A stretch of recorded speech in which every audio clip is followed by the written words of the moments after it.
주시고 인도해 주신 줄 믿습니다. 우리는 언제나 하나님의 은혜를 사모하며 하나님의 은혜에 목말라하며 살아가고 있습니다. 그럼에도 불구하고 우리가 하나님의 은혜를 온전히 누리지 못하는 가운데 살고 있습니다. 왜냐하면은 실상 모든 것들이 다 하나님의 은혜인데도 불구하고 우리가 그것이 하나님의 은혜라는 사실을 모르기 때문에 그래서 하나님의 은혜를 누리지 못하고 있는 것이죠.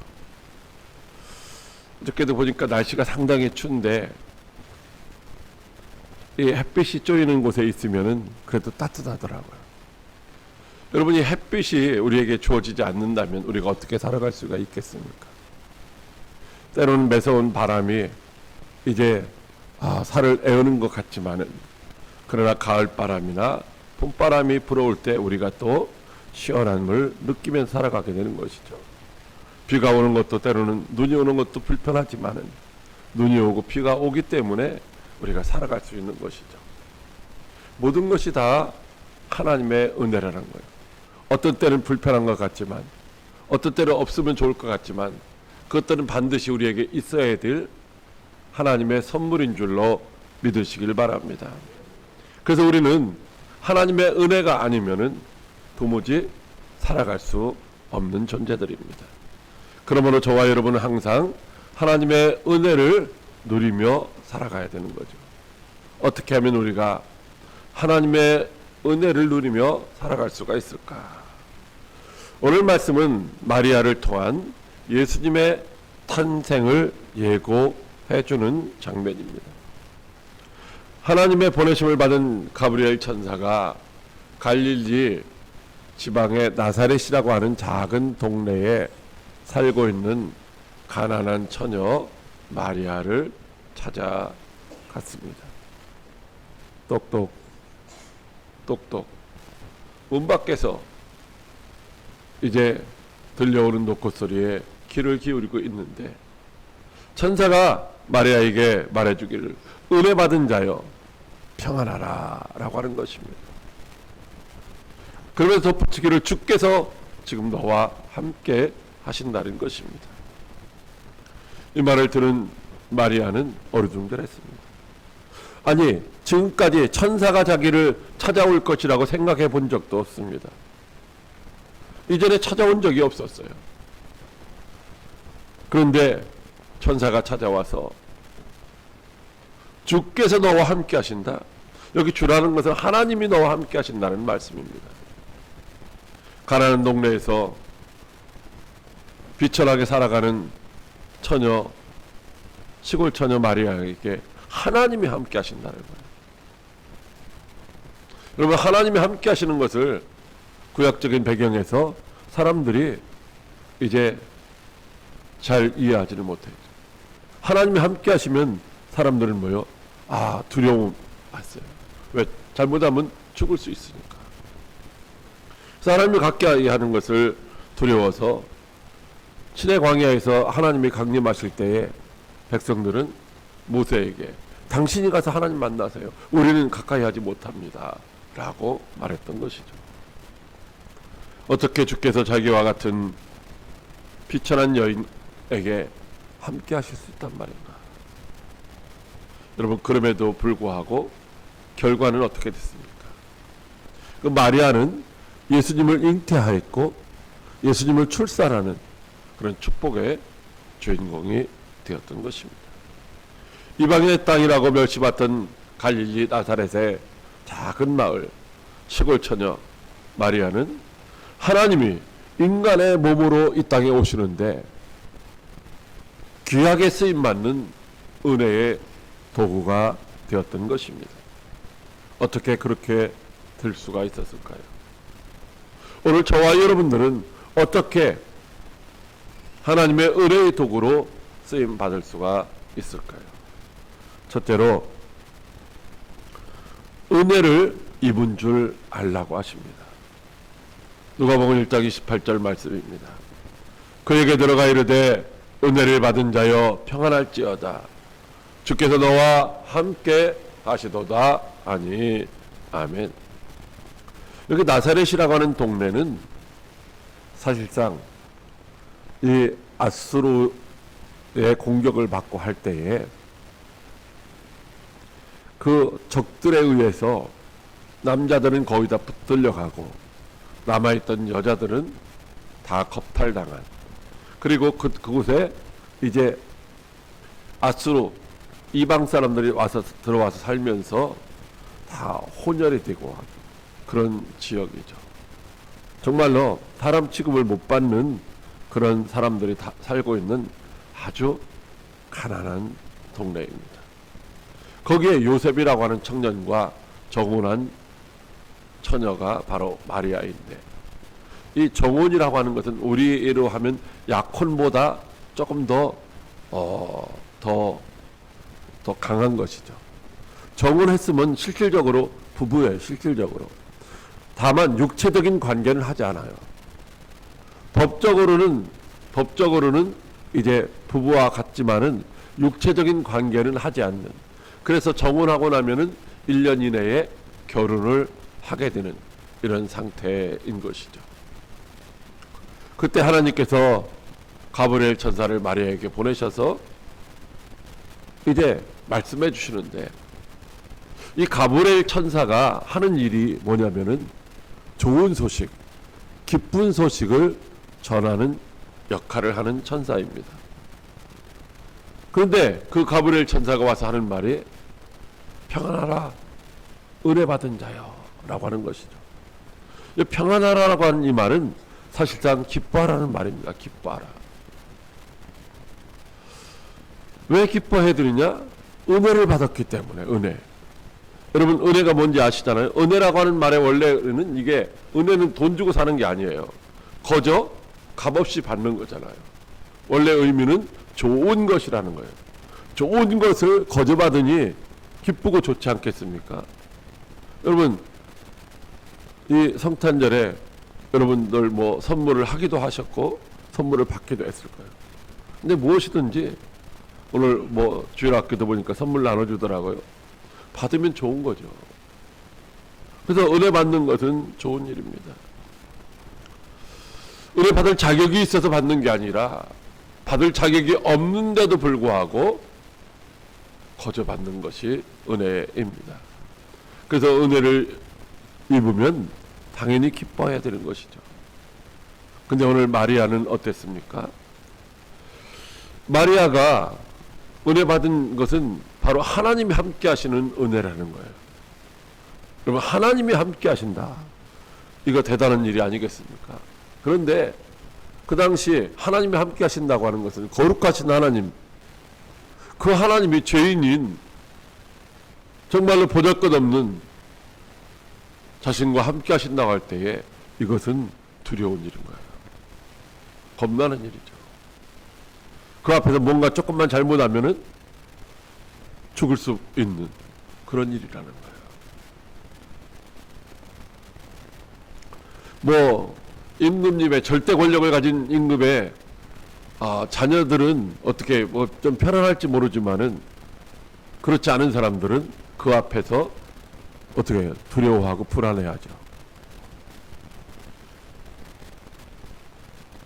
그런데 전능하신 하나님이 함께 하신다고 하니까 사실은 기쁘고 좋은 일인데, 전능하신 하나님이 함께 하시면 능치 못할 일이 없으니까 정말로 환영할 일인데 그렇지를 못했다는 것입니다. 사도 바울이 땅끝까지 복음을 전하는 전도자의 삶을 살아갈 수 있었던 것은 하나님이 함께 하시는 은혜가 있었기 때문에 그가 주어진 사명을 잘 감당할 수 있었던 것입니다. 어린 나이에 저 미디안 상인들에 의해서 애굽의 종로로 팔려갔던 요셉은 하나님이 함께 하심으로 말미암아 죄에 빠질 수밖에 없는 상황 속에서도 죄에 빠지지 아니하고 많은 사람들의 방해가 있으면서도 불구하고 그는 형통한 삶을 살 수가 있었습니다. 여러분, 하나님이 함께 하시면 결코 부족함이 없고 언제나 승리할 수 있는 줄로 믿으시길 바랍니다. 그러므로 하나님이 함께 하시면 우리는 당연히 기뻐하고 즐거워해야 되는 거죠. 근데 마리아는 그렇지 못했습니다. 당연히 기뻐하고 당연히 즐거워해야 하는데도 불구하고 그는 기뻐하거나 즐거워한 것이 아니라 도리어 불안해하고 두려워하고 무서워했던 것입니다. 왜냐하면 하나님이 함께 하신다는 것이 어떤 것인지를 잘 몰랐기 때문입니다. 하나님이 은혜로 함께 하시는 것, 이것이 축복인 줄을 몰랐기 때문인 것이죠. 사랑하는 과역교회 성도 여러분, 여러분은 하나님이 함께 하신다고 할 때에 그것이 은혜이고 축복인 줄 믿으시길 바랍니다. 행여나 하나님이 함께 하시는 것이 어쩌면 하나님 함께 하시면 하나님 나한테 뭐 시키지 않으실까? 하나님 나한테 뭐 내놓으라고 하시지 않을까? 그래서 귀찮다고 생각하며 손해 간다고 생각하며 하나님이 함께 하시는 것을 꺼리고 있지는 않으십니까? 하나님이 우리를 함께 하실 때에 하나님이 우리를 지켜주시고 우리를 보호하시고 우리를 구원하시고 우리의 삶의 문제들을 해결해 주시는 분이신 줄 믿으시길 바랍니다. 하나님이 우리와 함께 하실 때 우리는 평안을 누리게 되고 자유를 누리게 되고 참된 행복을 누리게 되는 것입니다. 우리는 죄 많고 허물 많고 참으로 무익하고 연약한 존재들입니다. 그러나 그럼에도 불구하고 예수님은 지금 우리를 성전 삼고 우리 안에 내주하셔서 우리를 영광의 도구로 은혜의 도구로 사용하시기를 원하시는 줄 믿으시길 바랍니다.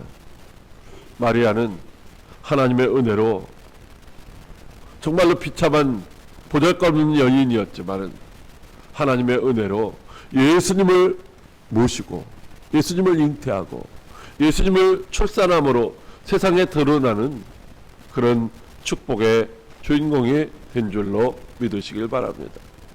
그러므로 저와 여러분들도 예수님을 모시고 예수님을 세상에 나타내는 일에 귀하게 쓰임받는 성도가 되어야 하는 줄 믿으시길 바랍니다.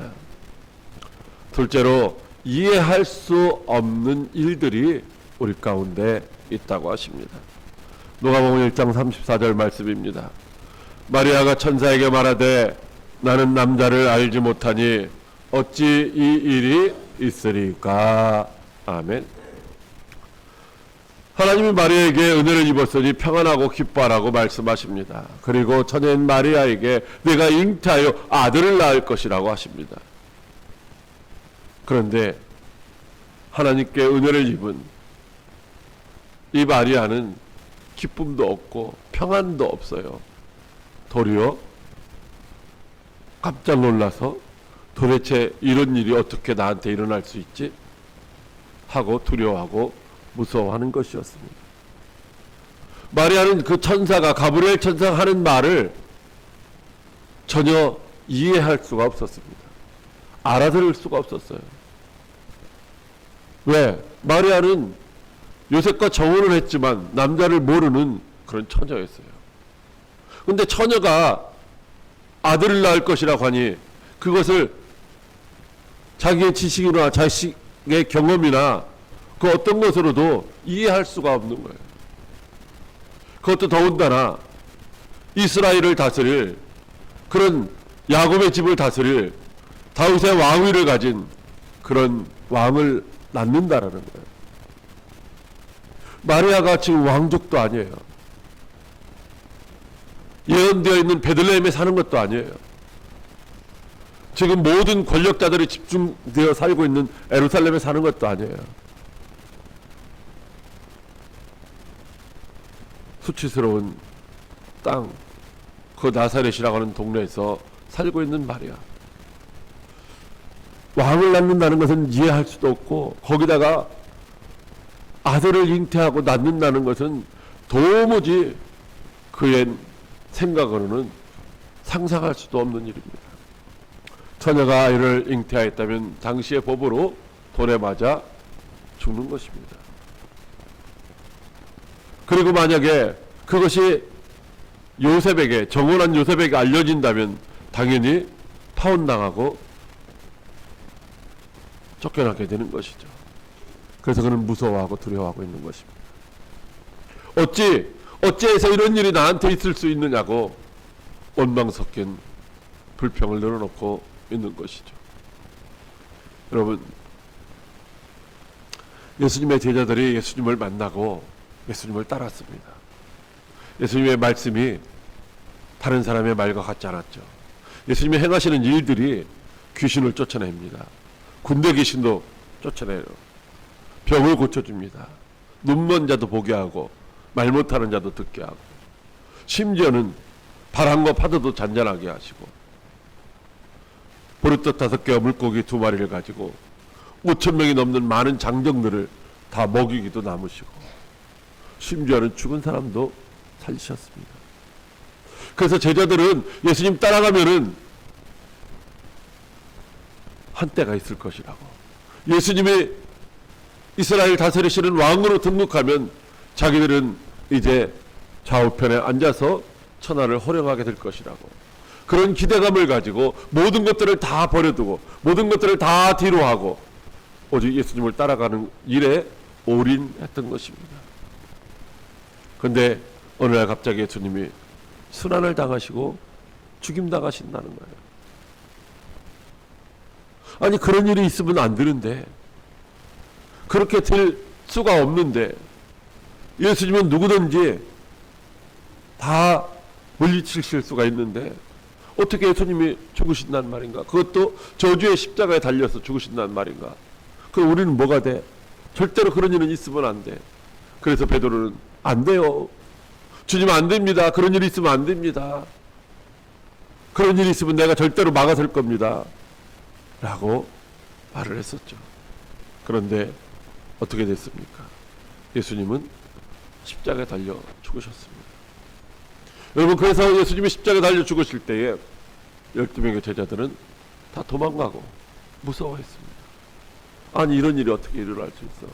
그럼 이제부터 우리는 뭐가 되는 거야? 정말 허탈하고 허망했죠.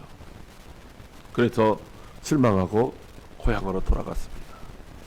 물고기 잡는 일을 다시 시작하게 된 거죠.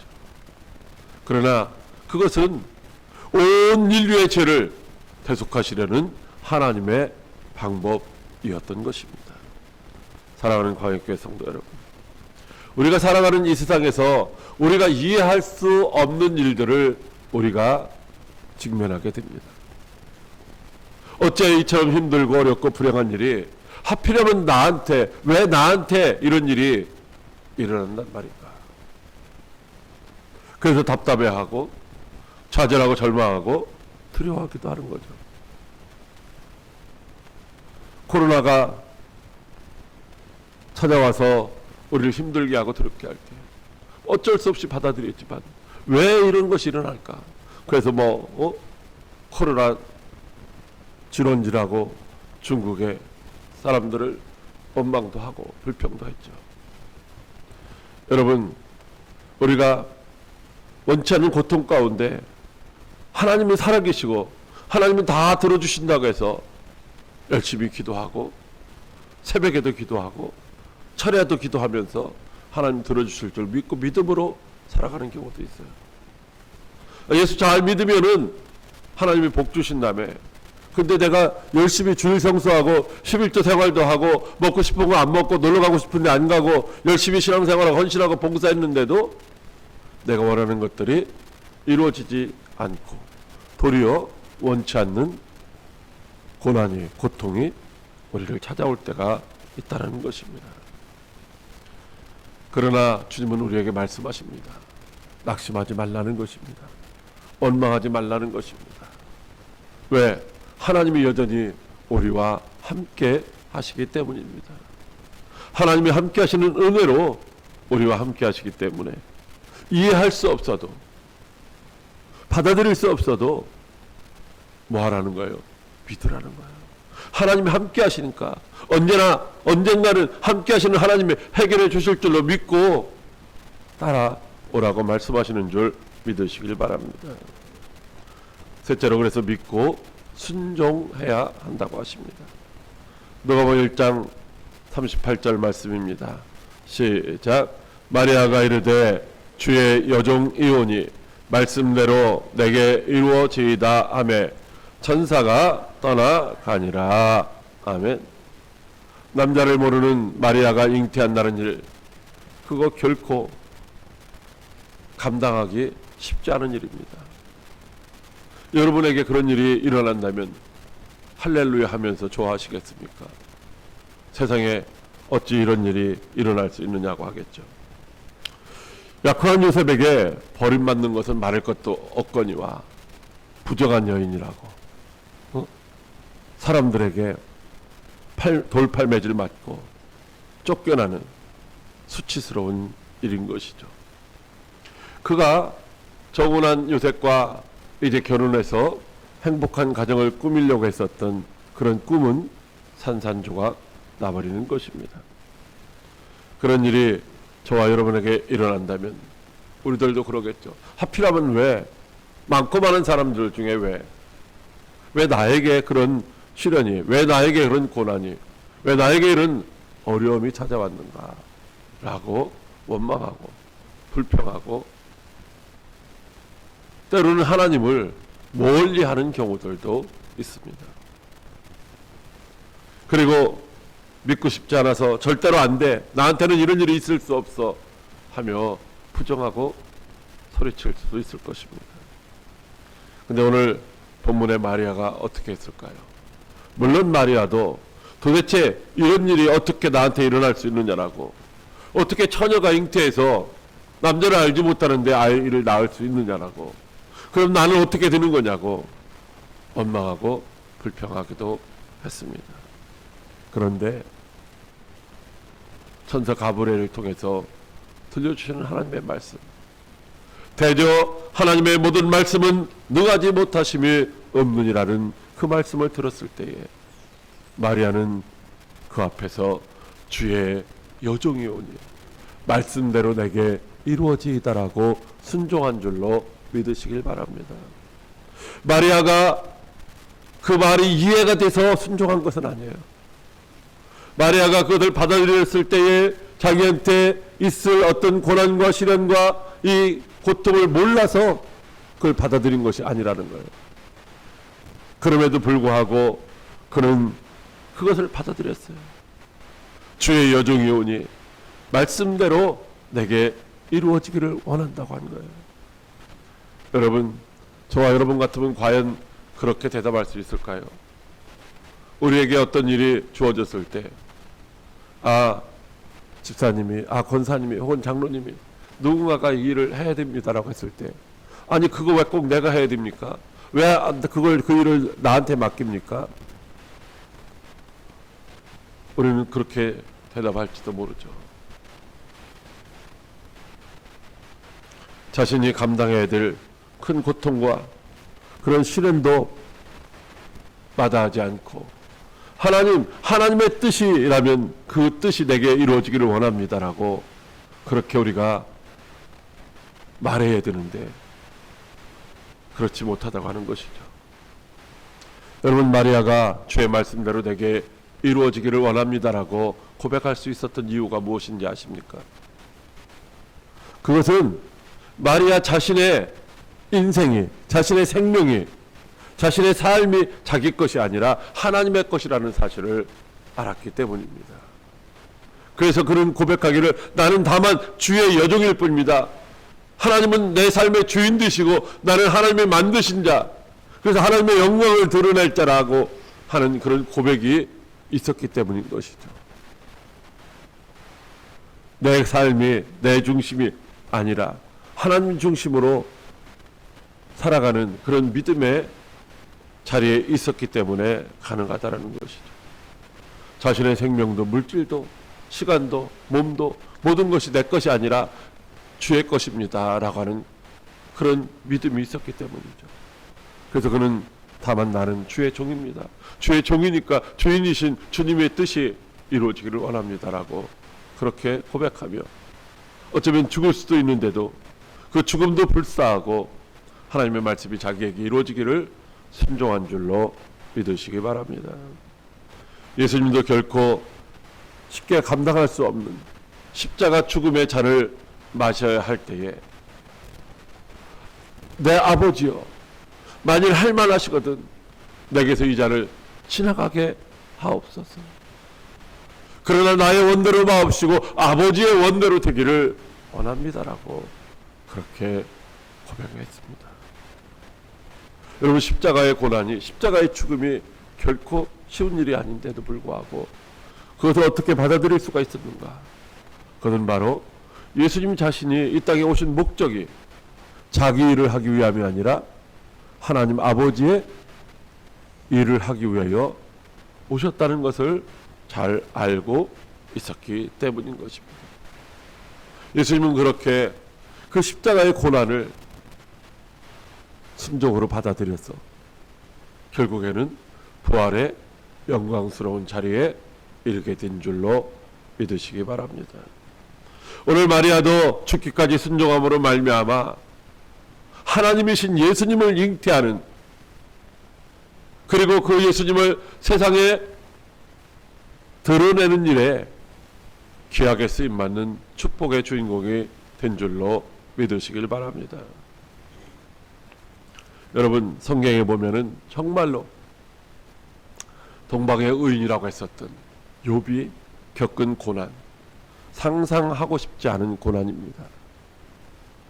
자기 자신도 병들고 자녀들 다 잃어버리고 재산 다 날아가고 아내는 이제 하나님을 저주하며 나가 죽으라고 하는 그런 상태에서, 그럼에도 불구하고 그는 믿음의 자리를 떠나지 않았습니다.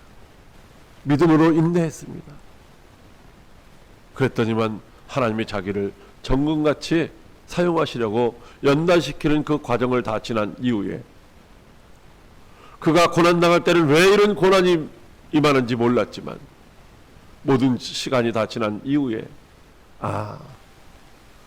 귀로만 듣던 하나님을 눈으로 배우는 그런 축복을 받게 되었고, 그 이후에 이제 이전보다도 갑절의 축복을 받아 하나님 앞에 영광을 돌리게 된 줄 믿으시길 바랍니다. 여러분, 아브라함은요, 그가 믿음의 조상이 되기까지 갈대아 우르라고 하는 곳에서 우상을 만들어 파는 우상장사인 아버지 밑에서 부족함이 없는, 부러울 것이 없는 평안하고 행복한 삶을 살았습니다.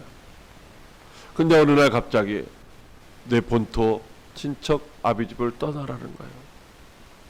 여러분, 잠깐의 여행은 설레는 마음 가지고 가지만 그것도 가보면 뭐요? 고생이죠. 집에 있는 게 제일 편합니다.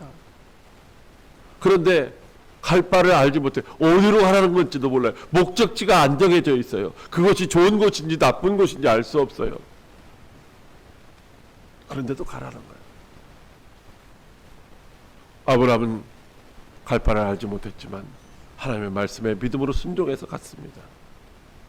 그랬더니만 그는 이제 복의 사람이 되고 믿음의 조상이 될 수 있었던 줄 믿으시길 바랍니다.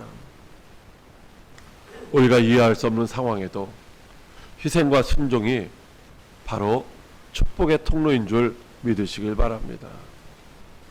여러분에게 주어지는 어떤 헌신의 요구가 있을지라도 나 그거 못해요, 나 안 해요, 그게 아니라 하나님의 뜻이 내게 이루어지기를 원합니다라고 고백할 수 있는 저와 여러분이 되시기를 바랍니다. 하나님이 우리를 부르신 목적은 우리를 힘들게 하고 어렵게 하고 우리에게 재앙을 주시려고 하는 것이 아니라 생명과 평안을 주시려고 부르셨다고 말씀하시고 있습니다. 우리를 성령의 전과 성령의 동역자로 삼아서 이제 쓰임받는 복을 누리게 하시려고 저와 여러분을 부르신 줄 믿으시길 바랍니다. 그러므로 2024년도에도 우리를 사용하시려고 하는 하나님의 은혜 앞에서 주님, 내가 여기 있습니다, 나를 사용해 주세요, 나를 써주세요 라고 자원하고 순종하여 하나님이 예비하신 은혜와 축복을 받아 누리는 저와 여러분들이 다 되시기를 주님의 이름으로 축복합니다. 우리 은혜 이 찬송 드리면서 말씀을 생각하고 우리가 은혜 안에 살아가기를 다시 한번 다짐하고 결단하는 기도를 드리도록